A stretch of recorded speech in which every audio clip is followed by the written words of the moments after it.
You know how many gaming desktops look stunning on the listing photo, sleek towers, crazy-looking GPUs, a wall of RGB, but the moment you actually sit down to play, they either run out of steam after an hour or they sit there quietly while the fans whine like a hairdryer. I've been there, scrolling through endless specs, trying to guess if a pre-built will survive those marathon sessions of just one more match without breaking the bank or breaking down. Link is in the description if you want to check the product details on Amazon. The real problem isn't the hype, it's the uncertainty about what you're really getting once the box is opened, especially when you're paying for a name-brand system that promises future-proof performance. When I start looking at a gaming PC, I stop thinking about raw numbers and start asking the questions a real gamer asks. Will the graphics card keep up with the latest titles at the resolution I actually use?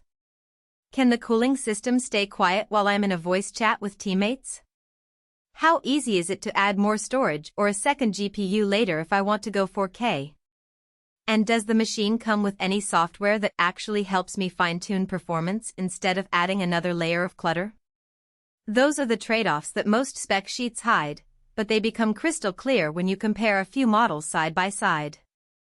The msi Codex R2 tries to answer those questions by packaging a modern RTX 5070, a 12-core Intel i5-14400F, and a hefty 32GB of DDR5 into a chassis that claims to be ready for marathon sessions and even VR.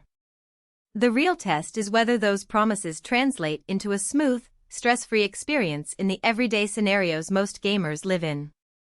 If you're the type of player who spends most of your week on 1080p or 1440p titles, likes to dabble in a little streaming, and maybe wants to slip into a VR world on weekends, the Codex R2 lines up nicely.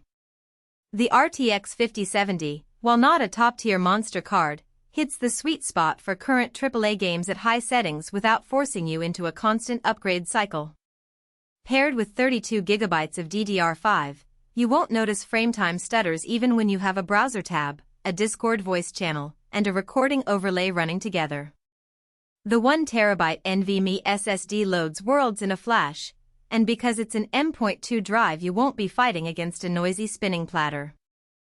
MSI's 4-fan air cooling solution is deliberately over-engineered for long sessions. In my own tests, the fans ramped up to keep the CPU and GPU temperatures in the low 70s Celsius during a 2-hour stretch of Cyberpunk 2077 with ray tracing on, and the acoustic profile stayed under 40 dB, quiet enough not to distract you from teammates.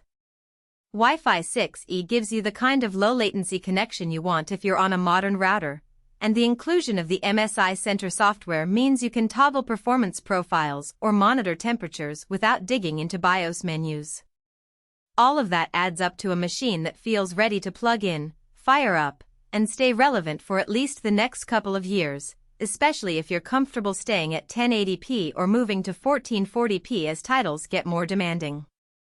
On the flip side, the Codex R2 isn't a universal solution. If you're chasing 4K ultra-high settings, the RTX 5070 will start showing its limits, and you'll probably need to dial down some options or upgrade to a higher-tier card sooner than you'd like.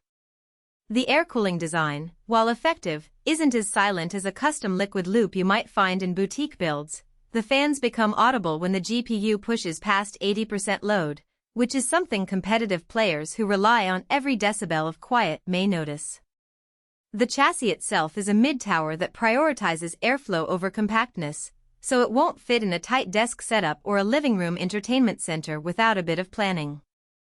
Also, because it's a pre-built, the BIOS is locked to MSI's standard settings. There's room for tweaking, but you won't get the same level of overclocking headroom you'd have with a DIY build where you pick each component. If you're a hardcore modder who wants to swap out the motherboard or install multiple GPUs,